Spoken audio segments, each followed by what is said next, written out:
Salve, salve, minha gente! Aqui é o professor Anderson. Aqui é o tio Anderson do canal 6 Seguidores.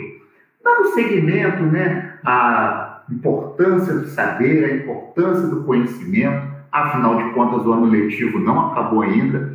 Hoje teremos uma sensacional aula de História do Brasil, falando do período da redemocratização brasileira.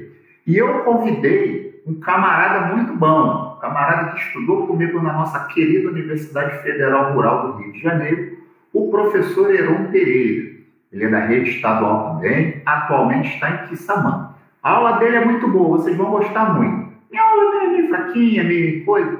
Todo mundo que está agora nesse vídeo, vamos curtir, vamos compartilhar e ativar as notificações. Se você não fizer isso, a cuca vai te pegar. Então agora vamos começar nosso vídeo falando especificamente de um período muito complicado da história do Brasil, que foi o período da ditadura militar brasileira. Ela começou em 1964 e foi até 1985.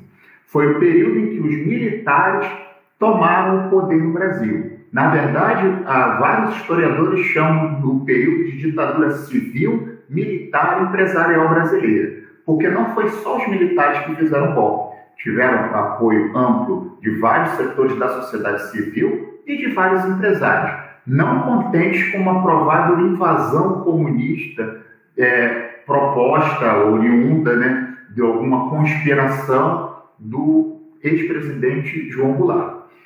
A partir do momento que você tem esse período ditatorial, esse período da ditadura militar brasileira, você tem um aumento, um incremento da economia. No entanto, boa parte desses benefícios que a economia teve não foram capitalizados por boa parte da população. No período até 1985, na verdade entre 79, 78 e 1985, a economia não ia bem. Boa parte dos petrodólares, que era aquele dinheiro que vinha lá das grandes potências petrolíferas, eles vinham para os países pobres através de grandes empréstimos.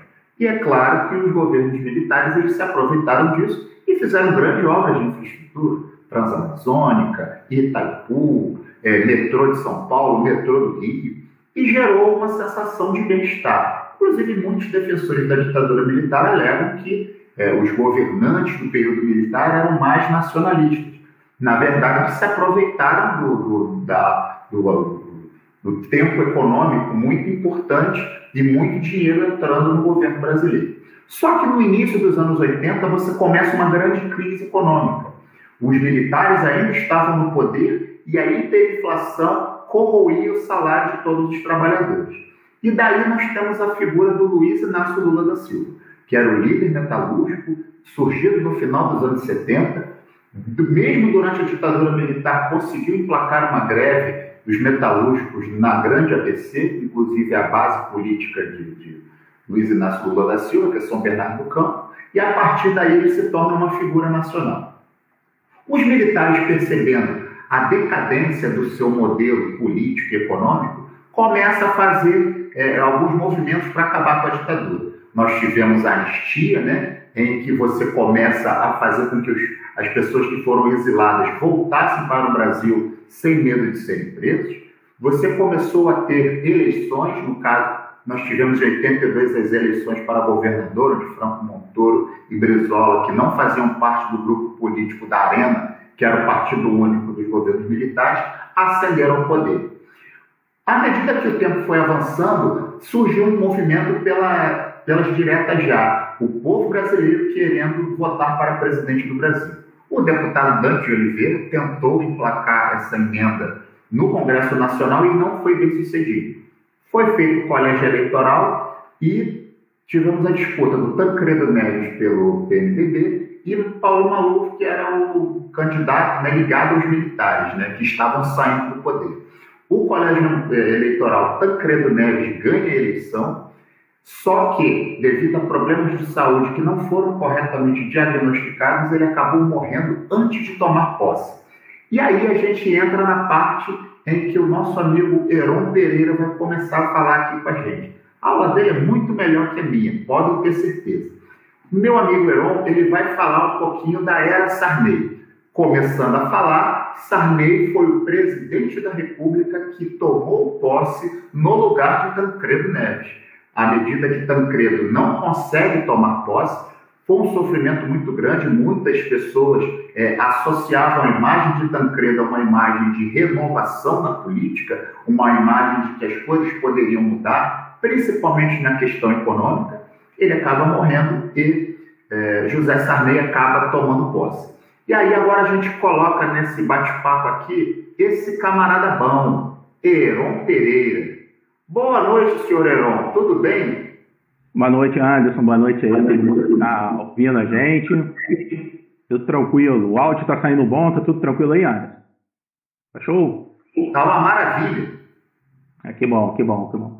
Bom, eu, assim como o Anderson já falou, eu tenho também um canal, né, no YouTube, que é Heron Educador, né, um pouco do meu nome.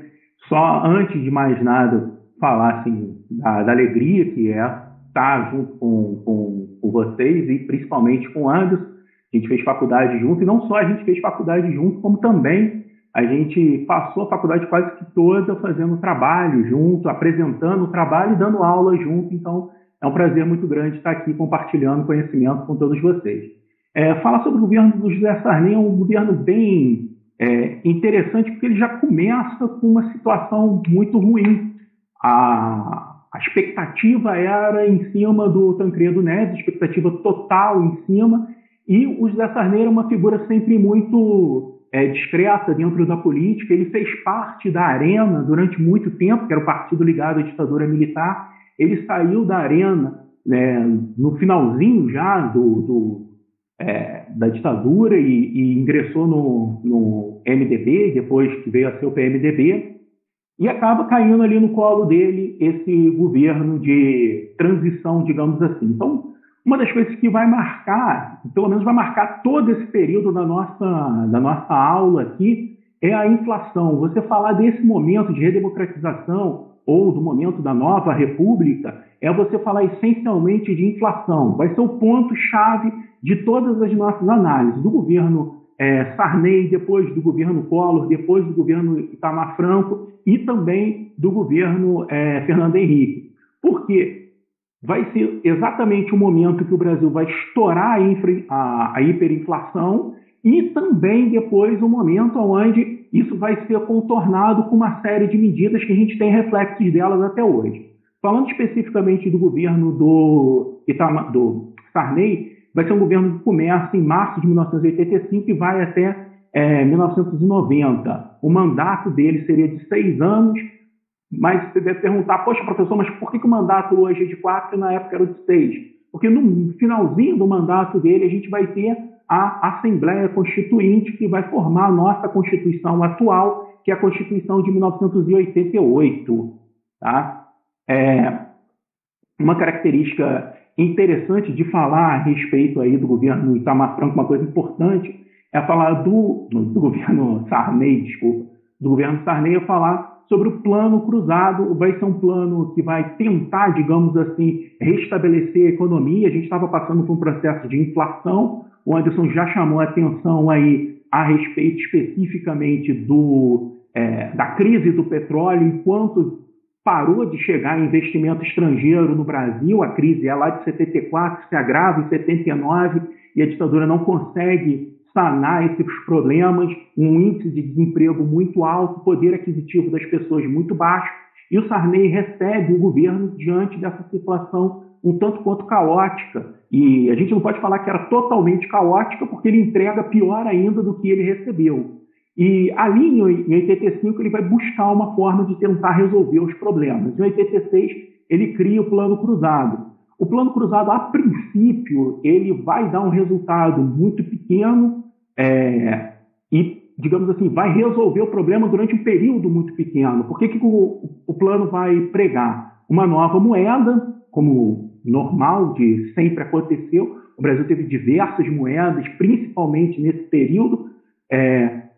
Uma nova moeda, o cruzado, e essa moeda ela vai fazer algumas coisas interessantes aqui para a gente tentar pensar como que vai resolver a situação aí da crise econômica. Ele vai congelar os preços de salário, preços de produto e vai tentar manter a estabilidade econômica através dos preços congelados. E aí você vai ter os chamados fiscais do Sarney. Eram pessoas que saíam até o supermercado e iam fiscalizar para saber se o preço dos produtos estava sendo vendido além daquilo que foi tabelado. Então tinha uma tabela, a tabela da Sudene, que estabelecia, só pode vender por esse valor. O problema é que com o tempo os produtos vão aumentando de fato de valor e vai fazer com que o produtor ele entregue esse produto para o distribuidor num valor maior do que a tabela. Ou seja, vamos pensar aqui a lógica, o cara que é dono de um supermercado, por exemplo, ele vai precisar comprar o arroz. Vamos supor aí que o arroz vale ali 1.000 cruzeiros. 1.000 cruzados, desculpa. Vale 1.000 cruzados, tabela 1.000 cruzados. Só que o cara que está querendo vender para o supermercado, ele está vendendo por 1.500 cruzados. Lógico que o sujeito não vai comprar. Se ele não compra, não tem no mercado aqueles produtos e começa a faltar produtos.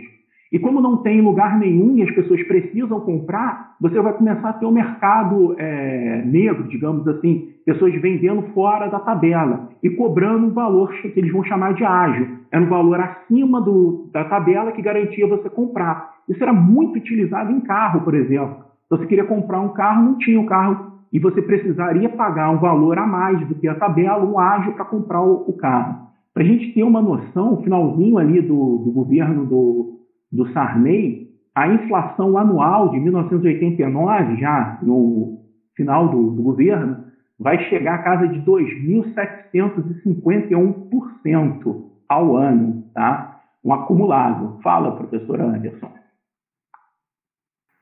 Não, só para lembrar que o órgão que fazia o congelamento de preços era a SUNAB. Você falou Sudene, é SUNAB. E era a Superintendência de Abastecimento, enfim. E o que acontece? Eu sou o exemplo vivo de como essa questão do desabastecimento foi muito complicada. Você vê como é que eu estou ficando velhinho. O que acontece? Você chegava no supermercado, você não encontrava leite para comprar. Você tinha que chegar às 5 da manhã, 5:30 da manhã, para comprar 2 litros de leite. Os supermercados, eles viviam uma realidade de prateleiras vazias, que é mais ou menos o que a galera fala que acontece na Venezuela, né? A crise econômica na Venezuela aconteceu nesse período do congelamento de preços. E eu entendo, Heron, não sei se você tem essa mesma opinião, que os próprios empresários eles minaram essa tentativa de estabilizar a economia, né?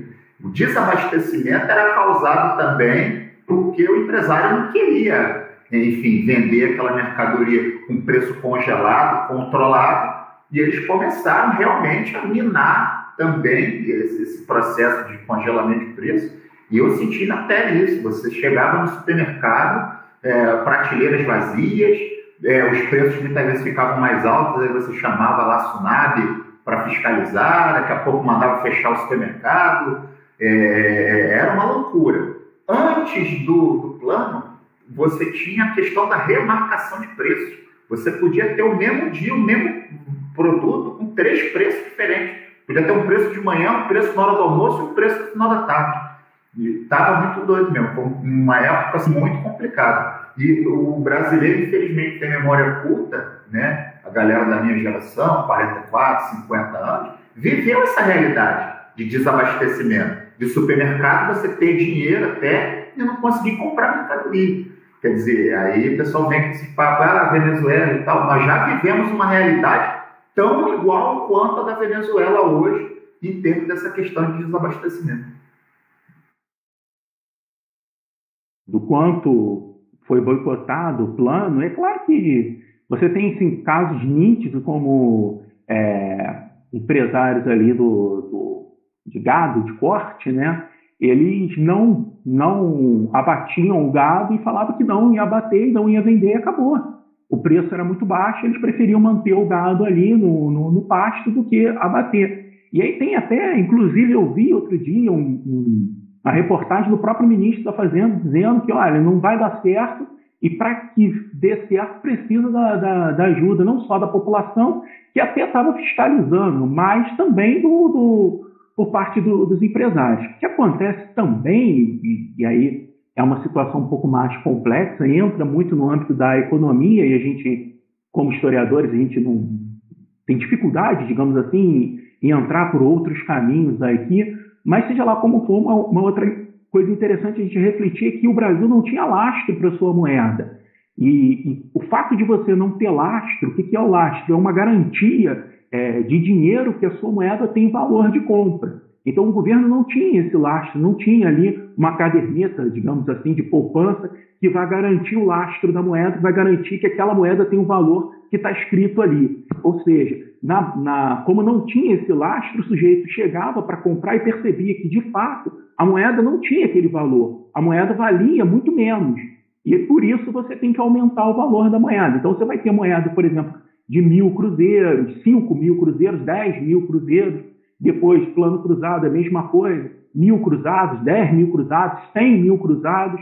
E depois volta para o cruzeiro de novo, que a gente vai falar daqui a pouco. Então, assim, é idas e vindas no qual você não tem o lastro. Isso é uma situação importante para a gente entender um pouquinho mais a longo prazo. Eu só gostaria de falar, para finalizar o governo do Sarney, a importância da Assembleia Constituinte e da nossa Constituição de 1988, que é a Constituição que está em vigor até hoje, que tem grandes melhorias, grandes avanços dentro da democracia, uma Assembleia Constituinte que vai demorar 19 meses para ficar pronta, várias pessoas importantes que depois viraram presidente da República, que é o caso do Fernando Henrique e do Lula, fizeram parte, né, dos deputados ali, constituintes e tudo mais, e que, nesse sentido, é importante a gente falar dos avanços dela. Vamos dar vários avanços dentro de cidadania, de leis trabalhistas também, garantias de algumas leis trabalhistas, algumas medidas assistencialistas também colocadas dentro da própria Constituição, demarcação de terras indígenas. Então, tudo isso é um avanço muito grande que acaba sendo uma marca também do governo Sarney, apesar de não ser diretamente da política dele fazer essa mudança, já estava previsto. E uma das coisas também interessantes, que a gente vai falar um pouquinho depois também, é o plebiscito, né? Porque a Constituição previa a necessidade de ter um plebiscito, né? Um plebiscito basicamente é uma consulta pública sobre qual sistema de governo a gente deve adotar. E nesse plebiscito que vai acabar acontecendo em 93, as pessoas vão ter que escolher se segue o modelo republicano ou se querem a monarquia. Isso aí, gente, a volta da monarquia. E tinha um bocado de gente querendo a volta da monarquia. Inclusive, antes, não sei se você lembra, tinha uma discussão. E se voltar a monarquia, quem vai ser o rei do Brasil? E aí começou uma disputa entre as famílias lá do Dom Pedro, de Orleans e Bragança, e outros também, né? Porque na época o descendente também chamava Pedro, o pessoal lá de Petrópolis e tudo mais.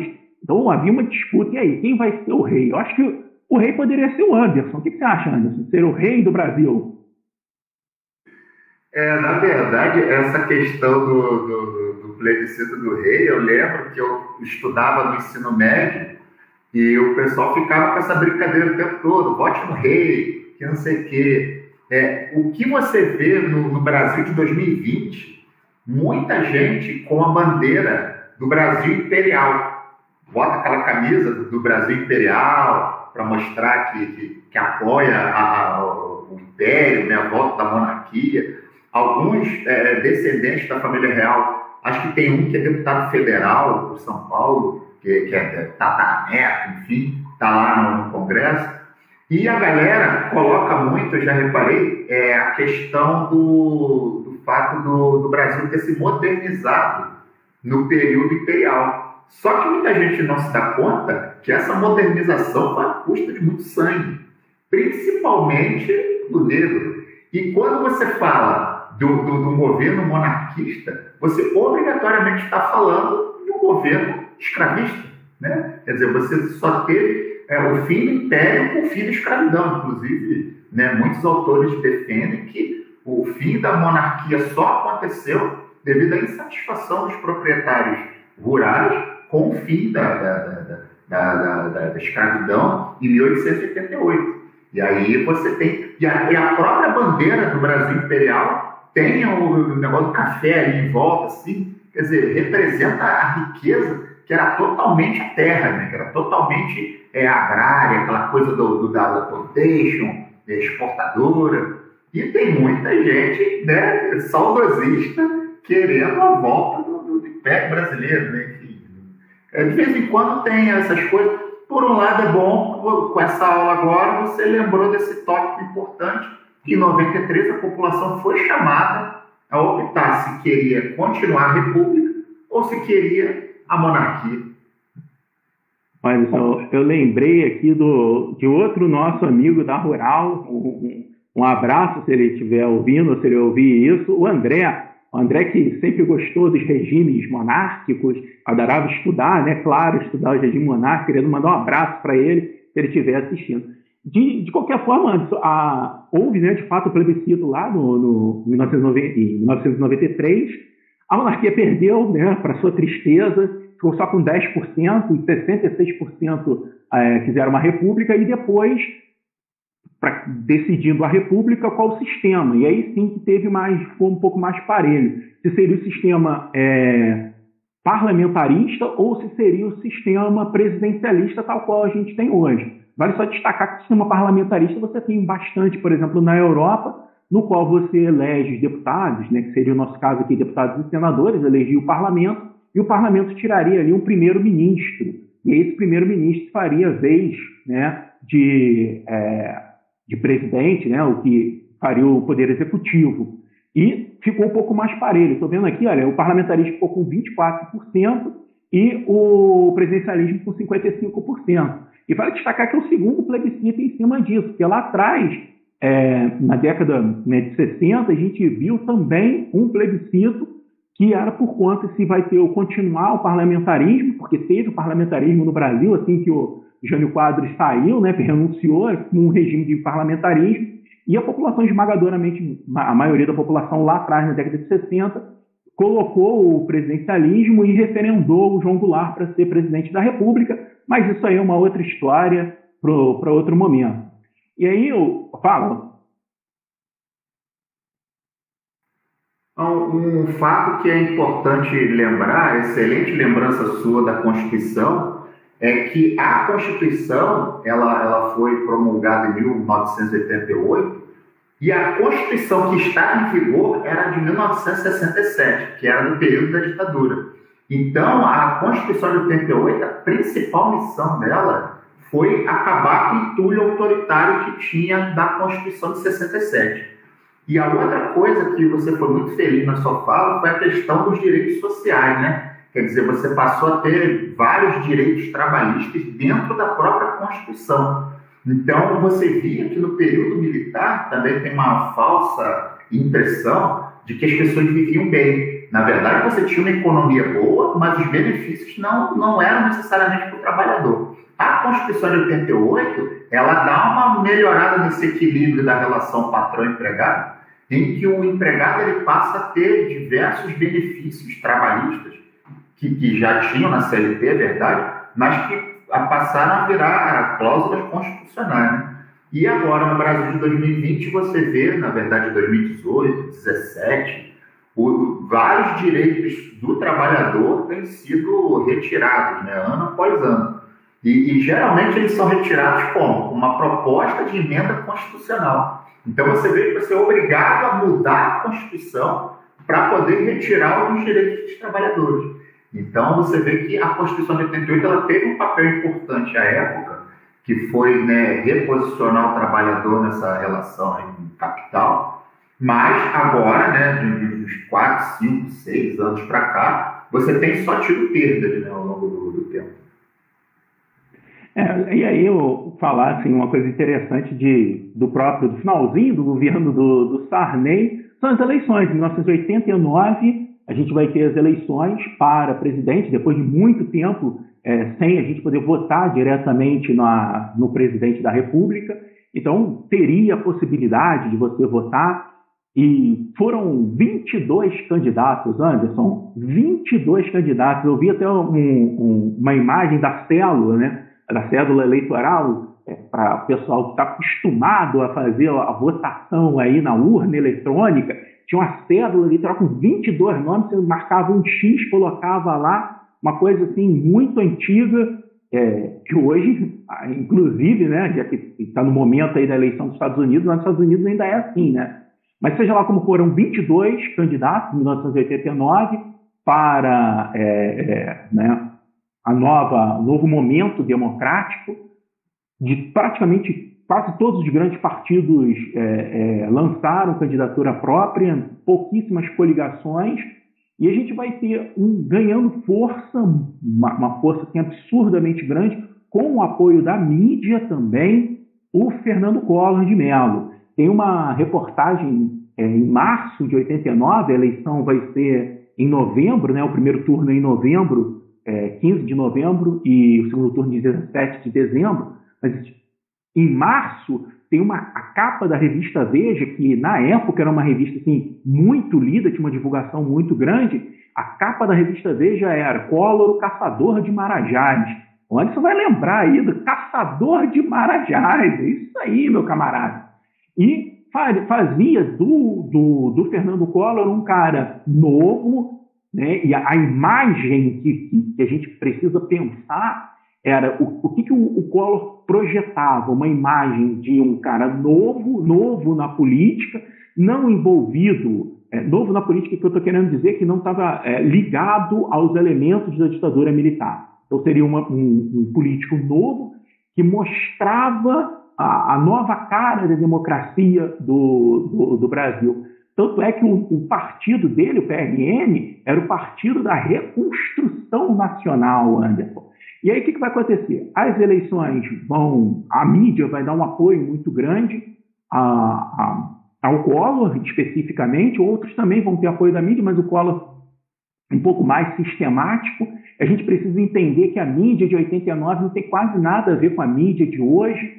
A gente precisa também entender que no final da década de 80, as pessoas liam muito jornal, liam muitas revistas, só tinha 4 canais de televisão. Você tinha a Globo, o SBT, a Rede Manchete. Lembra da Rede Manchete, Anderson? A Rede Manchete e a Bandeirantes. Você tinha 4 canais só, a pessoa não tinha muita opção. A Globo tinha uma audiência assim, esmagadora. A Globo já chegou na década de 70, no finalzinho da década de 70, ter algumas novelas que a Globo teve 100% de voto, ou seja, todas as televisões ligadas na Globo. Então a Globo tinha um poder muito grande, e é claro que a gente não tem um dado material histórico para dizer que a Globo fez, digamos assim, colocou de fato o Collor lá no poder, mas ela influenciou. E há uma influência muito nítida, tem até um documentário feito pela BBC chamado Para Além do Cidadão Kane, que mostra a influência que a Globo vai fazer. O quanto foi decisiva essa influência da Globo nas eleições, a gente não sabe direito. Mas as eleições, ela vai para o segundo turno, o Collor, no primeiro turno, ele consegue 30% dos votos, no segundo colocado fica muito apertado. O Lula com 17% e o Brizola com 16%, ou seja, ficou muito apertado. Tá? E aí outros grandes políticos famosos, como o Mário Covas, Paulo Maluf, também tiveram uma votação um pouco mais expressiva. E aí no segundo turno, de fato, com os debates, né, principalmente lá na Globo, essencialmente debates da Globo, que foi, se eu não me engano, na semana da eleição, muito próximo, e todo aquele aspecto de renovação, enquanto o Lula, as pessoas colocavam o Lula, né, como socialista, como vermelho, o Collor era o candidato colorido. Lembra, Anderson, do candidato colorido? Ele era colorido. E aí ele acaba vencendo, né, as eleições lá no segundo turno com 53% dos votos. Fala aí. Lembrou do colorido, né?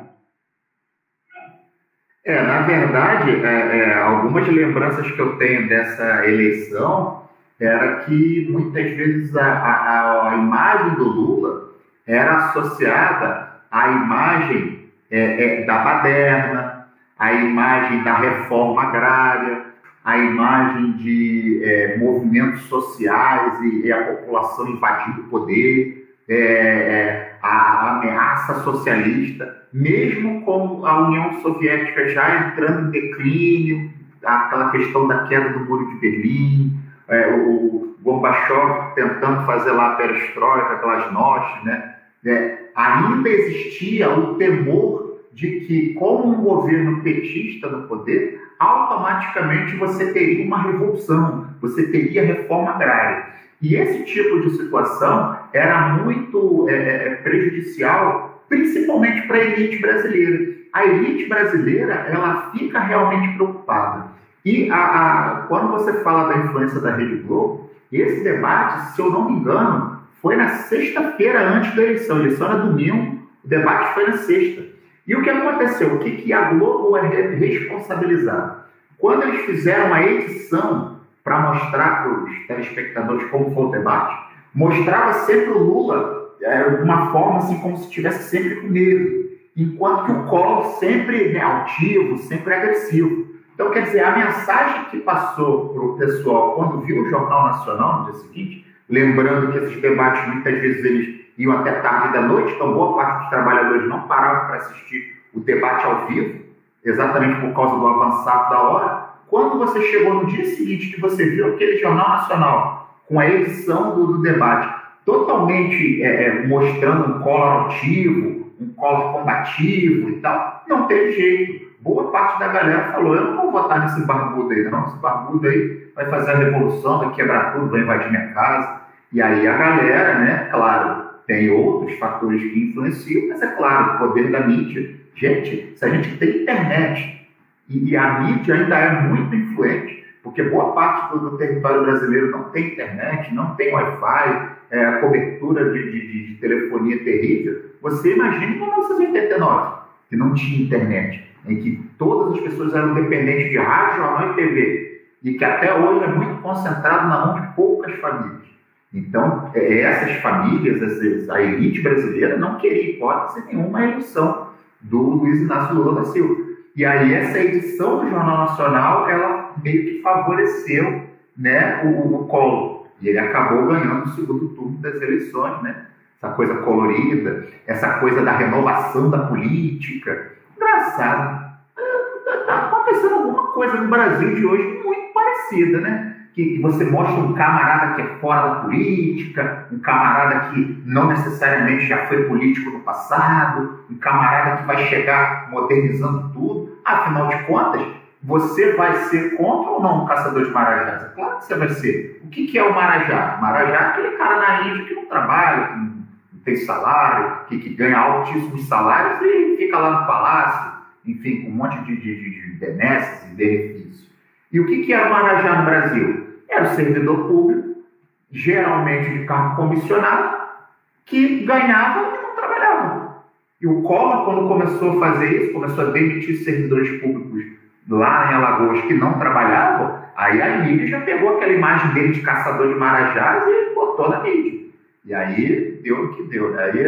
Aí o Heron que pode terminar bem essa aula, a Revolução Colorida. Revolução Colorida, então.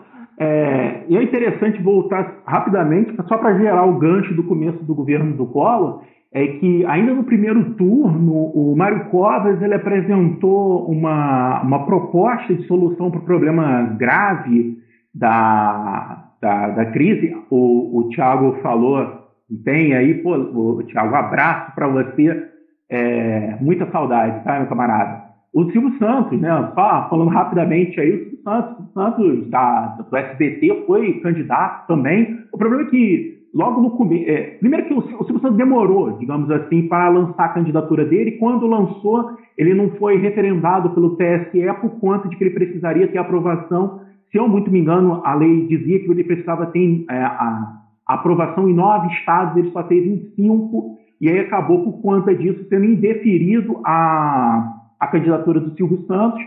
Silvio Santos, depois que se candidatou, só para fechar o lance aí de Silvio Santos, ele se candidatou não, mas depois ele se filiou ao PFL e pleiteou se candidatar novamente para a presidência e tudo, em outros momentos, mas aí acabou se configurando a história política por outros caminhos e o Silvio Santos acabou, de fato, nunca concorrendo, e essa eleição também ele de fato não concorreu. Eu tive até a gravar anúncio, né, no propaganda eleitoral, mas de fato ele não concorreu às eleições. Poderia ter mudado as coisas, mas aí teria que a gente chama de história contrafactual.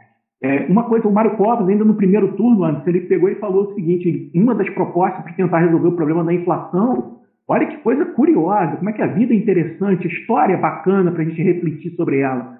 Uma das ideias do Mário Covas era o seguinte, de você limitar o crédito das pessoas para que você, limitando esse crédito, pudesse gerar o chamado lastro que eu falei anteriormente. Então, o Estado limitaria o poder de compra das pessoas, gerando um lastro maior para a moeda. E essa limitação não ficou muito claro como ele faria essa limitação.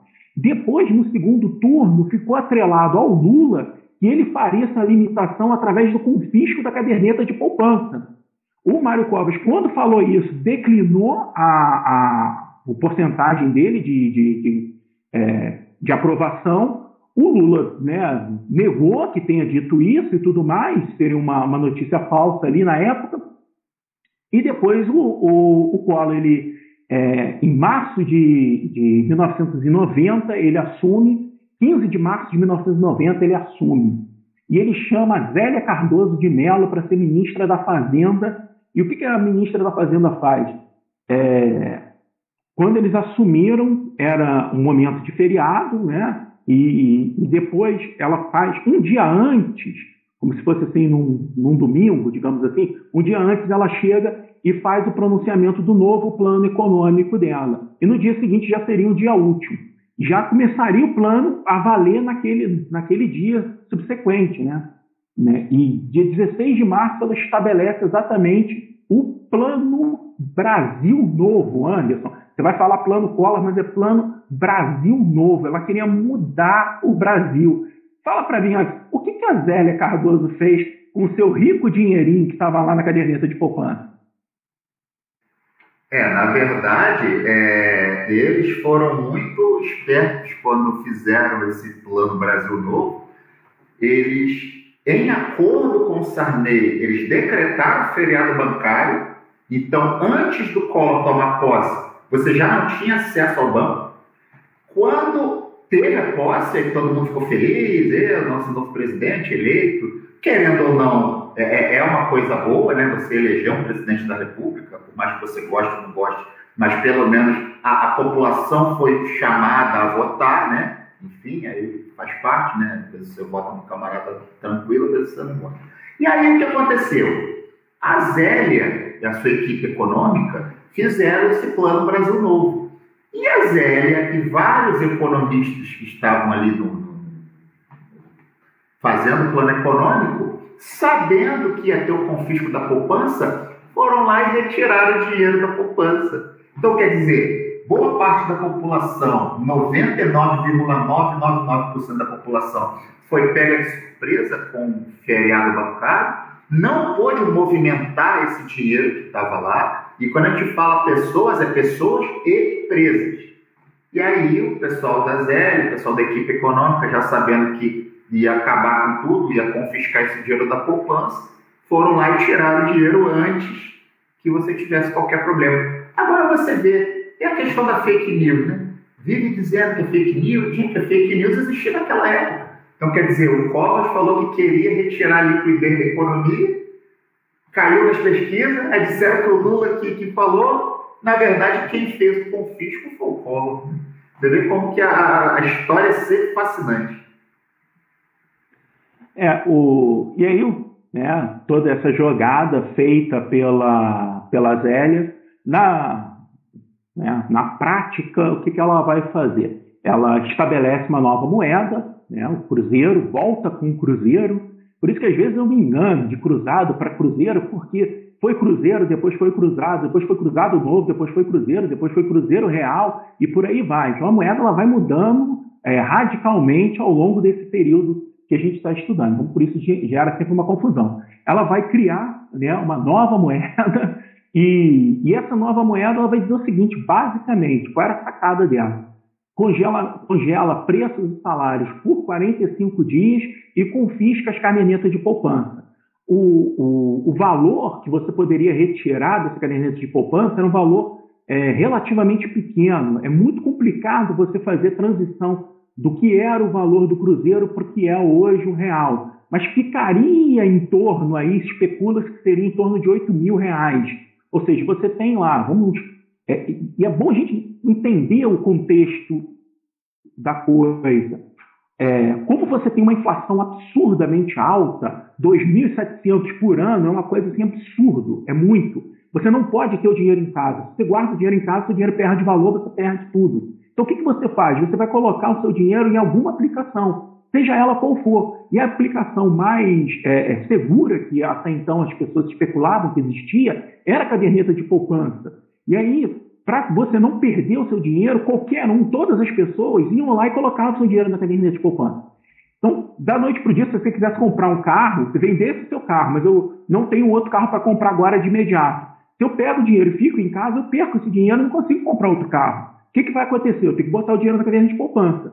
E aí, quando ela faz isso, você não pode mais pegar esse dinheiro. E esse dinheiro seria devolvido em 18 prestações para você. Então, vai ter uma situação assim, de desespero por parte das pessoas que logo depois, você pode pegar o valor que na época era 50 mil cruzeiros. Aí eu posso pegar os 50 mil, eu vou abrir o banco, eu vou lá e vou pegar o dinheiro. Então começa a ter muita gente indo no banco para resgatar o dinheiro. E a gente sabe que o banco ele não guarda, o Anderson tem um conhecimento muito maior aí a respeito dessa parte do que eu, mas o banco ele não guarda o dinheiro físico ali dentro dele, por uma série de questões e tudo. Então você imagina um monte de pessoas querendo sacar o dinheiro e o banco não tinha. Então teve caso em São Paulo que o gerente do banco foi preso. O sujeito foi lá, eu quero sacar o dinheiro. Não tem. O banco não tem dinheiro para dar para o sujeito. O sujeito vai na delegacia, o delegado, o policial vai lá e dá voz de prisão para o gerente do banco, porque não tem dinheiro para pagar, para entregar ali a população. É claro que o banco não vai ter o dinheiro naquele momento específico e tudo mais. Os bancos vão ter a liquidez para depois, em outro momento, redistribuir.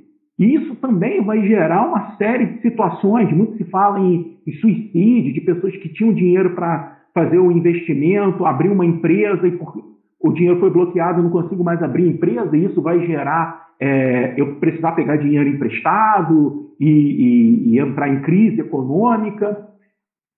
Se você pensar, por que a Zélia vai fazer isso? Vamos lá. O Brasil precisava do lastro, já falei isso. O que ela fez? Ela falou, bom, se o Brasil precisa do lastro, eu vou pegar o dinheiro das pessoas e fazer o lastro. Só que qual o problema de você fazer isso? É que se a pessoa não tem dinheiro, ela não vai gastar. Se ela não vai gastar, a roda da economia não vai girar. E aí vai fazer o quê? Vai fazer que, depois desses 40, ela consegue, de fato, a inflação cai de 84% para 3% no primeiro mês, mas depois a inflação dispara novamente, volta a aumentar, porque as pessoas não tinham dinheiro para comprar, não tinha circulação de bens, você diminui demais o fato aí de você ter possibilidade de comprar as coisas, e aí volta a inflação a ficar galopante, não vai dar certo, ela vai lançar o plano, acaba sendo conhecido pelo Brasil afora como Plano Collor. Ela, num sinal de desespero, depois lança o Plano Collor 2, também que não dá certo. Ela consegue aí acumular, tem aqui, olha, o índice de inflação, olha que coisa bacana, Anderson. Em 1990, a inflação ela fecha em 1.400%. Em 1993, o acumulado anual dela é de 2.780. Isso dá 7% ao dia da inflação. Só para a gente ter uma noção, hoje o acumulado de 2019 foi 4,48% no ano todo. O ano de 99 foi 2.780. Tá? E aí não vai resolver o problema. E para piorar a situação do Collor, vai ter o esquema PC Farias, tá? Que era um esquema que já vinha, o PC Farias e o Collor, eles se conheceram lá em Alagoas, né? Enquanto o Collor era governador de Alagoas, propriamente, e o PC ele foi tesoureiro da campanha do Collor, e logo depois, quando começou mesmo, de fato, o governo do Collor, ele vai ser organizar, digamos assim, pelo menos o que o inquérito aponta para a gente, é que o PC Farias ele organizava um esquema de corrupção, de propina. Então, se o sujeito tinha uma empresa e precisava ter aprovação sobre algum contrato, alguma coisa, ele teria que pagar um dinheiro por fora, a grosso modo, para simplificar a coisa também, né? Teria que pagar um dinheiro por fora ao PC Farias, e o PC Farias, em contrapartida, pagava as contas do Collor. O esquema PC ele vai ganhar uma força, uma repercussão muito grande. Vai ser criado, né, uma comissão parlamentar de inquérito, uma CPI a CPI do esquema PC, e vai colocar, a CPI chega ao final, né, conclui a investigação e vai dizer que foram pagos para gasto pessoal do Collor cerca de 6,5 milhões de dólares pagos pelo PC Farias. Então, ele pegava o dinheiro através de propina de outras pessoas e repassava esse dinheiro para o Collor. No meio disso tudo, o irmão do Collor, um cara chamado Pedro Collor, vai denunciar o esquema todo de corrupção. O Pedro Collor era uma pessoa que tinha um poder muito grande dentro de Alagoas. A família toda, né, tem um poder muito grande dentro de Alagoas. E aí ele faz a denúncia, e isso gera uma repercussão nacional e que faz com que a população fique cada vez mais contrária ao Collor. E aí, uma coisa interessante, o Collor ele vai começar a ser investigado também, né, pela CPI, e ele fala para o povo, faz um pronunciamento. O Anderson lembra desse pronunciamento, Anderson? Que o Collor fala para o povo o seguinte: amanhã, em sinal de apoio, era assim que o Collor falava antes, lembra aí comigo, ó, em sinal de apoio, amanhã todo mundo de verde e amarelo nas ruas. Ô Anderson, fala aí para a galera, o que aconteceu no dia seguinte? Na verdade, o movimento que você vê é de uma população insatisfeita, né? Você teve congelamento de preços, a inflação durante um breve momento ela fica sob controle, volta a ficar fora de controle. Nós tivemos as privatizações, nós tivemos demissões em massa no serviço público, né? Lembra daquela desculpinha do caçador de Marajás? Ele usava essa desculpa para atacar as estatais. Boa parte das estatais, né, foram privatizadas, teve uma onda de demissões em vários lugares. Todo o sistema bancário nacional que tinha, né, os bancos estaduais, foram, né, praticamente todos liquidados nesse período da Collor. E, na verdade, quando vem o escândalo de corrupção, vê-se que existia uma insatisfação também por parte da elite brasileira. E aí o que acontece? Ele pediu para a população, né, contra aquelas investigações, que o Collor era um presidente que queria modernizar o Brasil, enfim. Não, vamos todas as ruas de verde e amarelo. Indo de verde e amarelo, nós vamos mostrar para esses políticos, no caso de deputados, enfim, a própria justiça, que todos estão ao meu lado. Só que teve o efeito ao contrário. Quando ele pediu para a população ir de verde e amarelo para a rua, na verdade ela foi toda de preto para a rua. Na verdade, ela fez um contraponto a um pedido do Fernando Collor, em que ele pediu para todo mundo se vestir de verde e amarelo, e na verdade as pessoas se vestiram de preto, na verdade, porque já queriam, né, uma solução, um fim para o governo dele, que alcançava índice de impopularidade. Lembrando que, no meu modo de ver, as elites, elas sempre ficam por trás dessas estratégias de retirar o presidente e tal. Agora, é claro, a insatisfação ela acaba também chegando na população. Quando a questão econômica, principalmente, não é muito bem resolvida, a população acaba comprando a ideia. E, na verdade, quando você pediu para o povo vestir de verde e amarelo, o pessoal foi de preto, quer dizer, ali o pessoal já tinha comprado a ideia de que queria uma mudança radical na política brasileira. Você falou ali do arroxo, né, que o sistema público sofreu do governo Collor. Foram 24 empresas estatais que ele fechou no momento lá do plano Collor e 81 mil funcionários públicos demitidos por conta desse plano. E aí, o que vai acontecer? Vai surgir um movimento lá dos caras pintados e tudo mais, pessoal de preto, um movimento essencialmente da juventude, pessoal ligado à UNE, à UBS, e pressiona cada vez mais. A CPI se transforma num processo de impeachment. O Collor acaba sendo afastado e assume o vice-presidente, uma marca da nossa república, meu caro Anderson. Desde lá de 1800 e lá vai bolinhas da sua época, a gente tem sempre o vice-presidente governando, né? A gente começou lá com Deodoro da Fonseca, eleito, e acabou renunciando para o vice-presidente, o Floriano Peixoto, ficar a cargo. E aí o Collor sofre uma pressão cada vez maior, sabendo que não tinha condições de se manter no cargo. No dia 29 de dezembro, o Collor renuncia ao cargo de fato. Ele já tinha sido afastado, ele vai renunciar ao cargo e o Itamar Franco vai começar a ser presidente. Ele começa no finalzinho, no apagar das luzes do ano de 92, mas efetivamente ele vai ter o mandato dele de 93 e 94, ano de 93 e 94, como presidente da República, e com um problema. O problema continuava, a crise econômica e hiperinflação. O problema continuava. Como que vai resolver isso? O Itamar, ele começa meio que titubeante, não sabia com quem ele poderia contar e tudo mais, até que, de fato, ele vai chamar a grande figura aí que surge no cenário político, que é o Fernando Henrique Cardoso, FHC.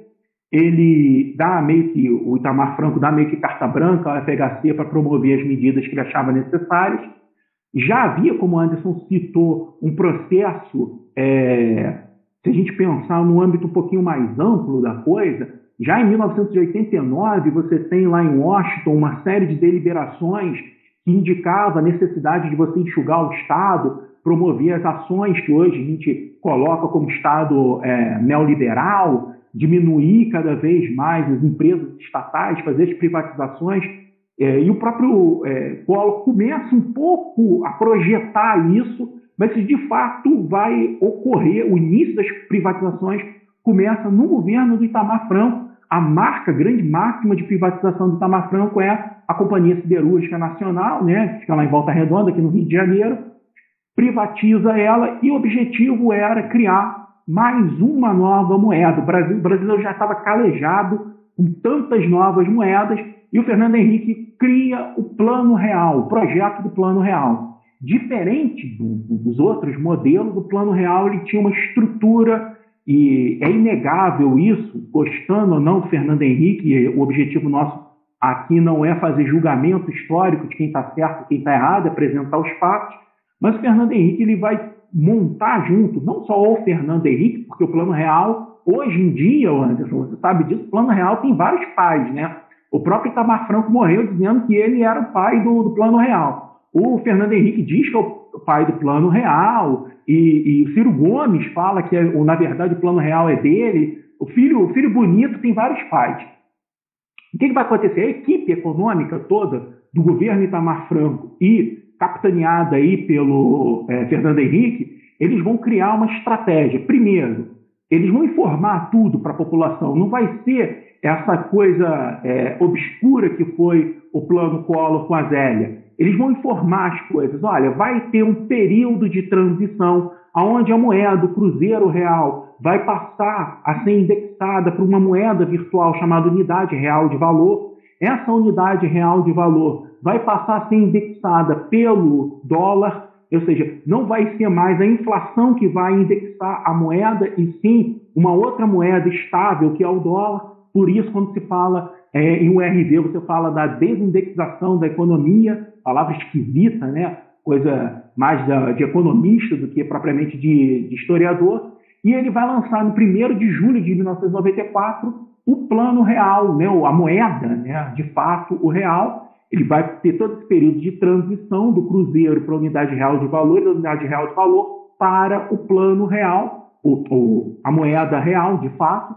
Para a gente ter uma noção, eu trouxe aqui como informação, olha, R$ 1 equivaleria a 2.750 cruzeiros reais da época. E nessa época o real, a moeda vai ser muito valorizada. Se eu não me engano, ela chegou, pelo que eu lembro, aqui eu vou falar meio que de lembrança, não é dado que eu coletei aqui não, mas ela chegou a valer 85 centavos de dólar, ou seja, o real ele tinha um valor maior do que o dólar americano. E qual é a sacada? Fala aí, Anderson. Só para você beber uma aguinha, enquanto eu peço para os seguidores aqui do nosso canal, gente, por favor, vou até tirar a imagem do Itamar Franco para o pessoal me ver melhor.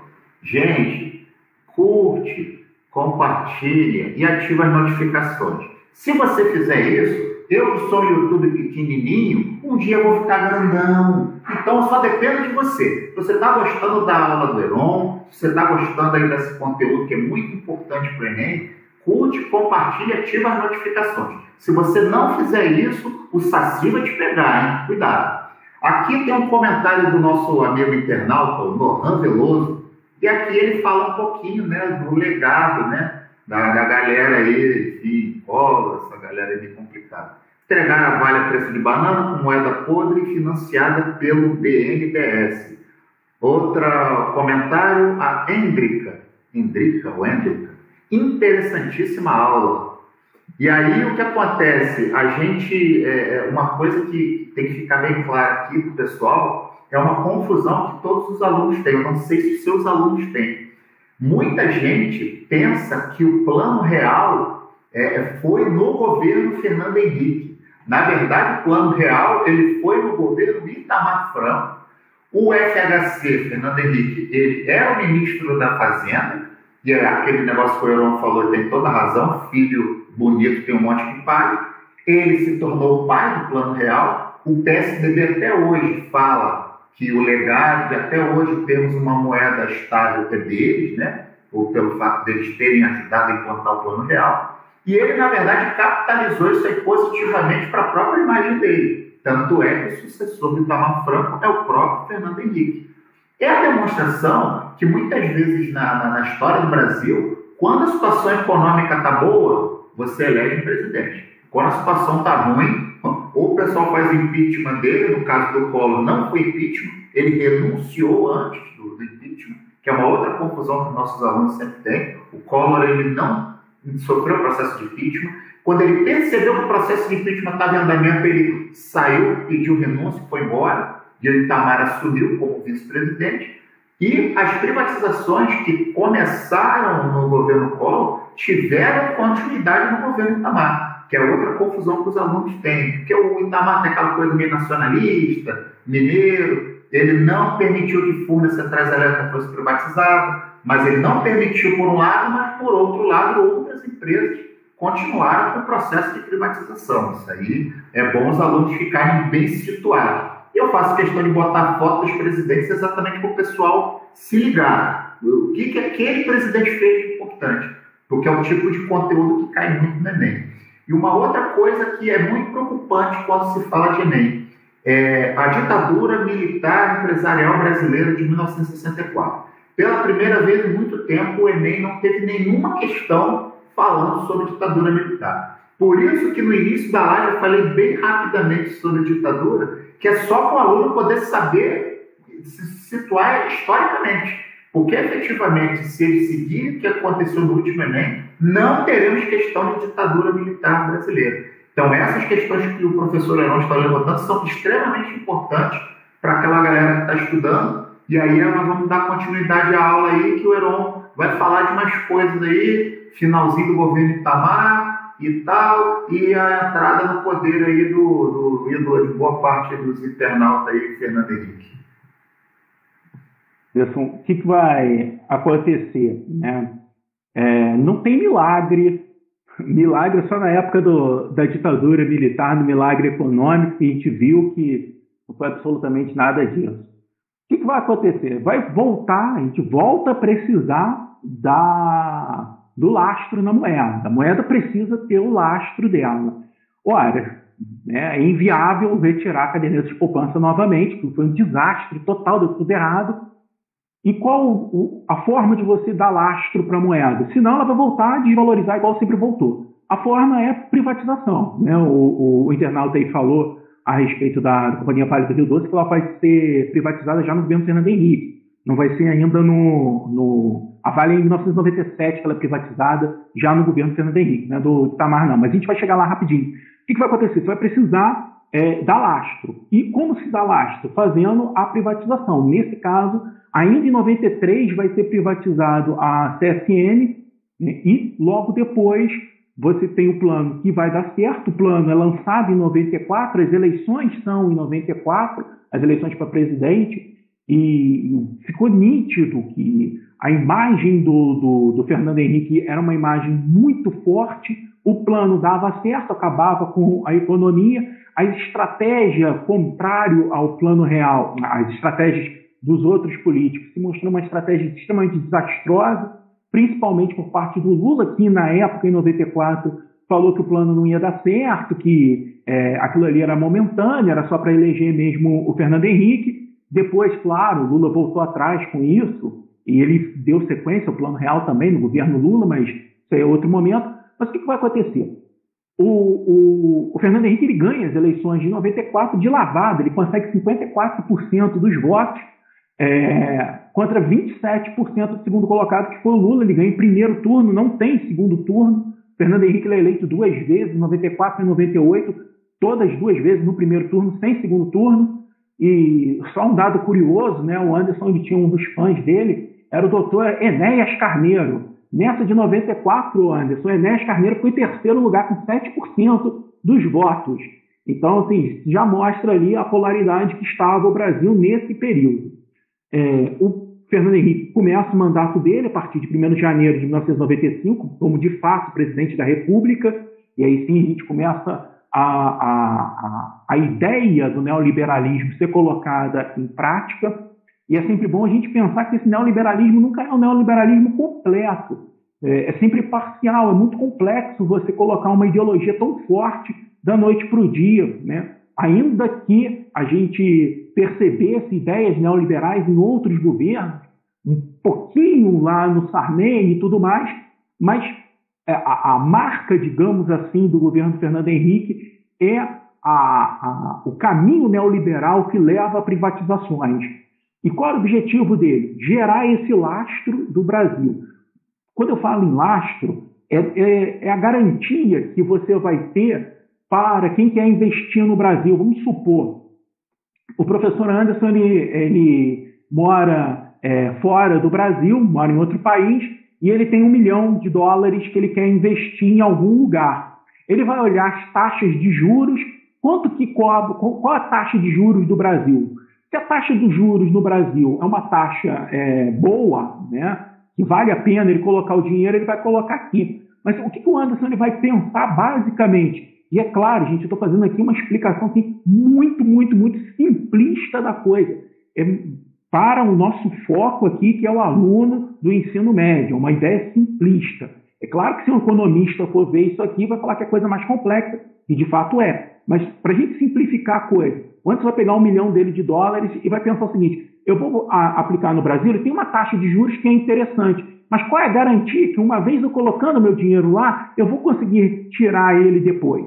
Qual é a garantia que eu tenho? Esse o lastro da moeda também serve para isso, para dar garantias a investidores externos e colocar o dinheiro aqui no Brasil. E quanto mais investimento no Brasil, no âmbito da teoria, você tem um acúmulo maior de capitais, circulação maior de capitais e, obviamente, estabilidade econômica. E é muito por conta disso que vai ser feito as diversas privatizações. Algumas vão ficar muito famosas, a Vale do Rio Doce fica muito famosa, até porque logo depois, se eu muito me engano, em 99, já se descobre grandes jazidas de ouro, no qual a Vale tinha o poder aqui de fazer a mineração. Então, você vai falar assim, poxa, foi vender, logo depois que vendeu, o negócio aumentou absurdamente de valor, né? É claro que a gente desconfia digamos assim, de determinadas coisas. Mas não foi só a Vale. Algumas, para a gente que vive aqui no Rio de Janeiro, vão ser interessantes. No mesmo ano, o Banerj foi privatizado. Eu moro aqui em Quissamã, relativamente perto aí do Anderson, em Rio das Ostras, né? Aqui em Quissamã, Anderson, você chegando aqui no centro da cidade, tem uma placa em cima com uma indicação do Banerj, para você saber onde que é o Banerj, né? O Banerj era um banco estadual. Os bancos estaduais, eles geravam uma série de problemas econômicos, macroeconômicos, digamos assim, porque eles não, ainda que eles fossem estaduais, eles emitiam muito crédito, e isso fazia com que os governos estaduais pegassem esse crédito e utilizassem essas especulações, dificultando enormemente a economia macro do país. Macro que eu estou dizendo aqui é do país, tá? Macro do país. E a proposta era privatizar. Onde que era mais suscetível a privatização desses bancos? Em estados, governos estaduais que apoiavam, de certa forma, o PSDB, que foi o caso do Rio de Janeiro e São Paulo, que foram os primeiros ali a terem essa ideia de privatização. Ainda que em São Paulo se demorou um pouco mais para privatizar, só foi privatizado em 2000 o Banespa, mas ainda assim ele foi privatizado. E outra grande empresa que vai ser privatizada é a Light, aqui no Rio de Janeiro. Quem mora na cidade do Rio de Janeiro fala, mas a Light está aí até hoje, mas a Light está com o nome, mas antes ela era uma empresa estatal também. E nesse âmbito da privatização, a que ficou marcado para a vida de muita gente é a das telecomunicações, né? Da Embratel, da Telerge, e a possibilidade, com essas privatizações aí, de você ter mais acesso à tecnologia, ainda que não foi especificamente por conta da privatização que teve acesso à parte aí de telefonia, mas a gente precisaria talvez de mais uma aula inteira só para falar desses aspectos específicos. Fala aí, Anderson. Falando um pouquinho sobre privatização, deixa eu até tirar essa imagem aqui, só para o pessoal poder ver bem a gente. Tem um documentário muito interessante no YouTube. O nome dele vai dentro do que o Nohan está me questionando aqui. Poderia comentar mais sobre a questão da privatização e as mazelas que isso traz para a nação? Eu recomendo, o Nohan e todos os nossos amigos internautas, o documentário Distopia do Capital. Esse documentário tem aproximadamente 1h10 e tal. Lá ele mostra, ele troca em miúdos os efeitos da privatização em todo o Brasil. Então ele fala do sistema ferroviário, fala da Petrobras, que agora está voltando ao teu desmonte da companhia. Você tem as companhias telefônicas.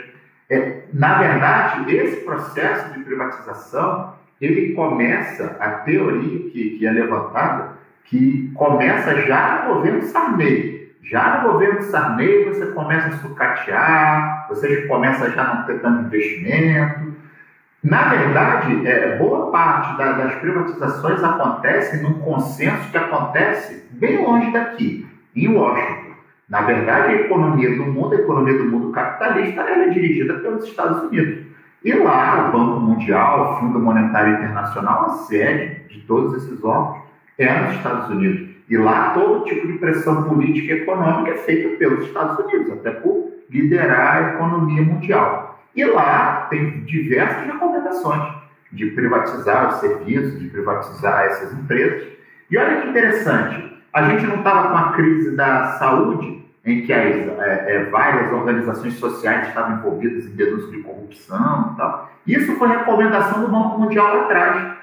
Por que você precisa ter um médico concursado? Você contrata uma organização social, ela vai equipar o hospital, ela vai botar maca, vai comprar remédio e vai contratar os profissionais. E você vê que na crise aí do coronavírus, boa parte das denúncias de corrupção é em cima das próprias organizações sociais. Quer dizer, vender o peixe de que a organização social não teria corrupção, teria mais eficiência, e a gente viu no coronavírus que eles eram usados da mesma forma para desviar dinheiro. Então, Distopia do Capital. Recomendo a todos os internautas e seguidores que lá o camarada faz um painel totalmente detalhado da privatização. Você vê o sistema ferroviário, então, dá vontade de você pegar e se jogar na ponte, de tristeza. Que você vê o patrimônio nacional foi entregue para as empresas privadas com a intenção de dinamizar, e na verdade é só para ficar carregando minério de ferro para um lado para o outro, e transporte de passageiro não existe mais de trem, tem muito poucas linhas. Então lá a gente vai ver isso aí com muito mais detalhe. Aí agora a gente vê aqui o comentário do nosso amigo Felipe Amaral, quando ele disse que a caneca do Fluminense está destoando aí no seu armário. Aí o Fluminense não dá, né? Faz parte. E aqui o nosso amigo Tiago Paiva, Tiago Delegado. O que vemos até hoje, a falta de investimento no setor público, sucateamento e desvalorização, até diante do público, o que leva a um grande apoio dessa política de privatização. Eu já não concordo muito, eu entendo que todo mundo viu o que foi a privatização nos anos 90. E aí, quando você chega no ano de 2020, é um pouco mais difícil você vender esse peixe. Principalmente quando você vê que as tarifas são muito mais caras. Se você tem uma água da Prolagos, que é aqui na nossa região do lado, é caríssimo. A tarifa da SEDAI já não é tão alta. Quando você pensa na Light, alto, aí vai na CEMIG, que é em Minas Gerais, que é pública, a tarifa é mais em conta. Então, a galera está vendo. Essa questão mesmo do coronavírus, os nossos alunos não têm acesso à internet. Por que não tem acesso à internet? Não tem dinheiro para contratar pacote de dados, para botar Wi-Fi em casa. E o que você vê é que boa parte dos alunos, né, enfim, que foram obrigados a ir para casa após essa pandemia, não estão conseguindo, porque não tem conexão, não tem dinheiro para pagar. Será que se nós tivéssemos ainda a Telebrás oferecendo uma internet mais em conta para a população do interior, enfim, das grandes cidades, enfim, dos subúrbios, será que não teríamos mais gente conectada? Esse é o dilema. Você privatizou tudo, agora só vai conectar a internet quem tem dinheiro para pagar. E não ficar mandando zap o dia inteiro. Mandar zap o dia inteiro para ter conexão. Mandar Facebook, eu vou mandar uma figurinha no Facebook. Isso aí é só rede social. Agora, se o cara quiser conectar lá no Conexão Educação lá do Estado, ele não consegue. Uma coisa assim que não tem lógica. Então, Heron, dando seguimento à sua brilhante aula. Só fazer uma ponderação, se você me permite, aqui, a conjuntura atual. A gente já tinha até conversado anteriormente aí da live aí. Prefiro não fazer muito comentário a respeito da conjuntura nacional no âmbito histórico da coisa, mas só algumas reflexões que vale a pena a gente ponderar e corroborar também o seu discurso. O nosso atual governador, Wilson Witzel, ele está afastado do cargo por denúncias de corrupção justamente por conta dessas empresas que fornecem material aí de saúde. Também, na ideia ali que o Thiago apresentou, a gente teve há bem pouco tempo, aí, coisa de um mês mais ou menos, uma tentativa de pensar a privatização do SUS em meio a essa pandemia. E a gente deve também refletir mais uma coisa, fazendo a simplificação, mais uma vez, muito grande e muito perigosa, mas só para a gente poder refletir, a título só de reflexão. A ideia da privatização é como você tem um bem. Vamos supor que você tem o seu carro é o seu bem. Tá? Ele está pago, ele está quitado, o carro é o seu bem. O que é a ideia da privatização? Você está endividado. Você vai lá e vende o seu carro e paga a sua dívida. Ora, isso quer dizer o que basicamente para o mercado? Que amanhã ou depois, se você ficar endividado, você vai vender o quê? Então a gente fez a privatização, teve o sucateamento que é nítido. Quem participa de fato, ou quem participou de fato de todo o processo, da Vale é um escárnio para a sociedade, mas a CSN também, todo mundo que viu ali a coisa, ela foi sucateada de propósito para vender. E aí você vende e logo depois você consegue lucros muito altos. A grande sacada é o seguinte, a gente caminha por uma situação de inflação novamente. tá?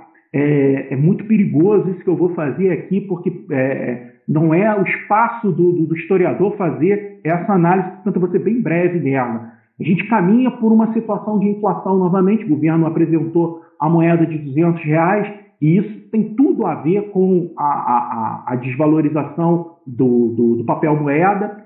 Há um caminho para isso. Ninguém sabe o futuro, ninguém sabe o que vai acontecer. Mas se voltar a um aumento da inflação para gerar esse lastro, você vai continuar privatizando? Fica aí a reflexão. O que tem o Brasil de grande para privatizar e que há um interesse internacional? Coisa essa que vem sendo sucateada ao longo do tempo e colocada como um grande exemplo de corrupção. A Petrobras. Então, assim, parece que se arma um modelo para o ano que vem chamar que a solução para tudo é a privatização de grandes empresas. Vou parar por aqui, porque fica uma situação extremamente hipotética que a gente não tem condições de fazer. Eu vou voltar ao assunto da nossa aula, Anderson. Eu vou já concluir, eu sei que você já deve estar imaginando que eu tenho que concluir esse troço aqui, mas eu vou concluir. A gente fecha com o período do Fernando Henrique, que, por um lado, o primeiro momento do Fernando Henrique, o primeiro governo dele, de 95 até 98, é um governo de estabilidade, muita privatização, você gera um capital muito grande dentro do Estado, a moeda com lastro e tudo vai bem. Ele vence as eleições de 98 também no primeiro turno de lavada, 53% contra 31% do Lula, e aí ele chega ao governo dele de 99 até 2002. E ali começa a ter problema. Primeiro que vai ter uma crise internacional, e estoura fortemente no ano de 99 no Brasil. É claro, o governo não tem culpa de uma crise internacional, mas ele vai demonstrar pouca habilidade para contornar essa crise. A moeda vai perder muito valor e teve momentos que o Fernando Henrique teve que fechar, né, a Bovespa na época, uma das casas, né, faltou agora, fugiu da minha memória agora o nome do negócio esqueci. Mas ele chega a fechar por conta da especulação de capital dentro do Brasil, e uma marca que vai ficar do governo. Ele perde muita popularidade, Fernando Henrique perde muita popularidade no segundo mandato dele.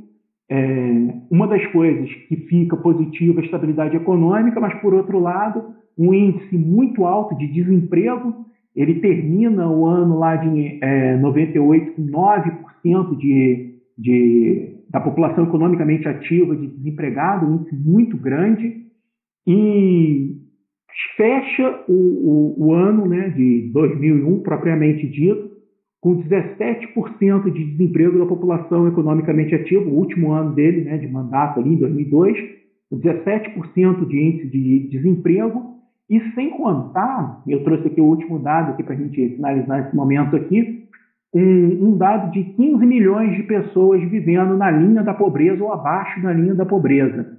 É uma marca muito... Bolsa de Valores, o Nohan me ajudando. Pô, muito obrigado, Bolsa de Valores. Você fica pensando um monte de coisa, você esquece o básico.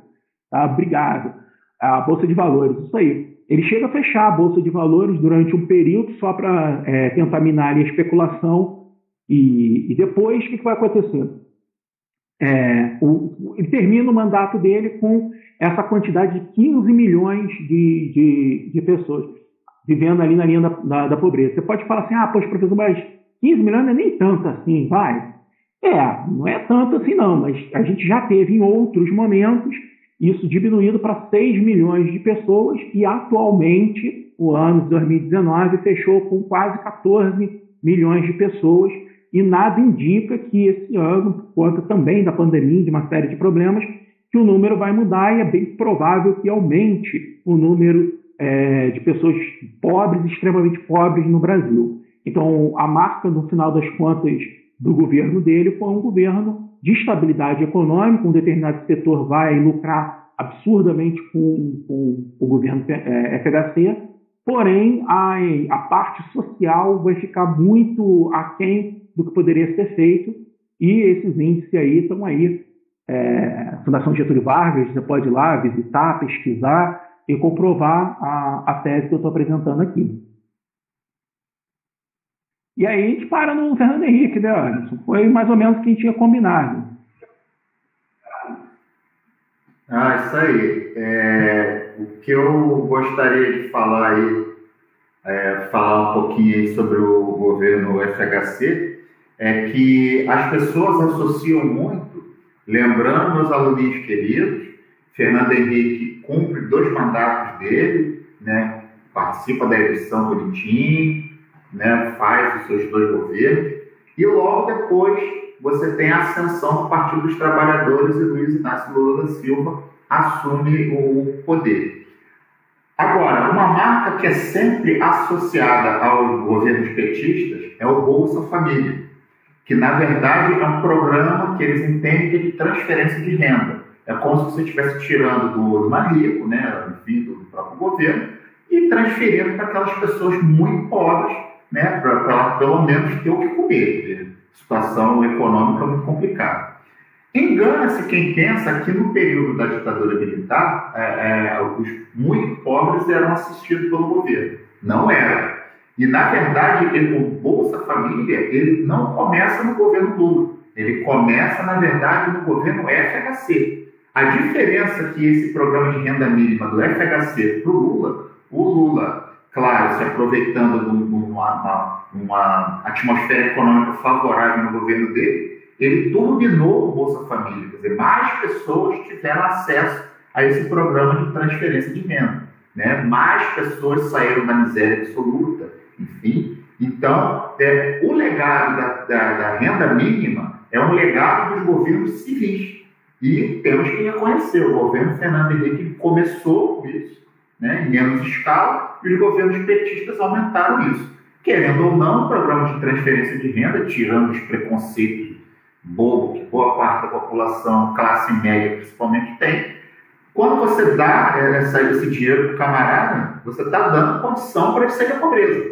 Aí o filho frequenta a escola, enfim, e aí você tem a possibilidade de tirar. Esse é um legado dos governos civis. E você vê no ano de 2020, abençoados e queridões, querendo a volta dos militares ao poder. Então a nossa missão era, como professores de história, mostrar a gente, na ditadura, não era esse mar de rosas que vocês estão vendo, não. Os governos civis têm muitos problemas de corrupção, enfim, desvio de verba pública, tem, claro.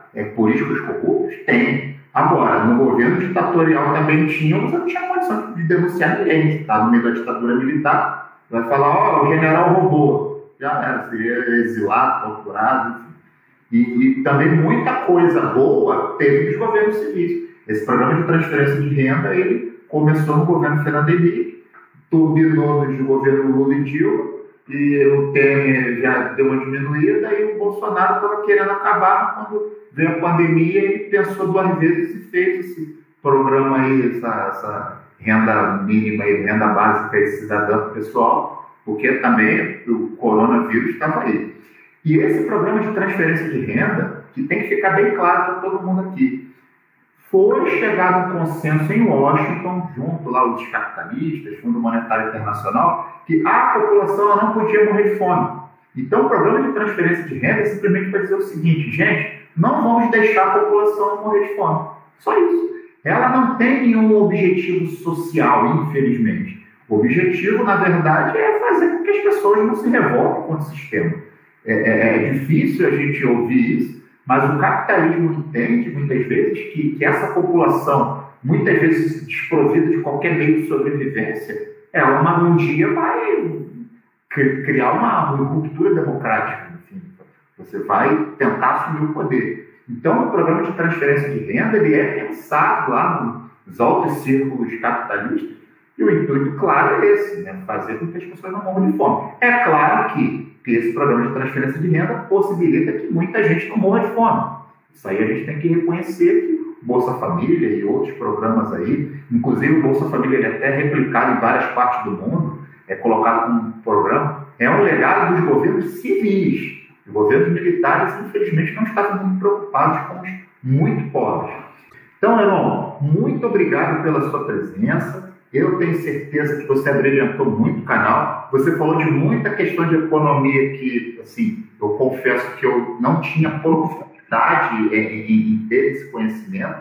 E o professor também aprende. Então, muita informação, com certeza, eu vou levar para os meus alunos aí no decorrer do ano letivo. E pode ficar tranquilo, que em breve teremos outras parcerias aí, outras aulas. Afinal de contas, o ano letivo não acabou ainda, né? Coronavírus. Verdade. O ano letivo nosso não acabou ainda. Muito obrigado pela sua presença. Todo mundo curtindo aí o canal Heron Educador aí, canal muito bom.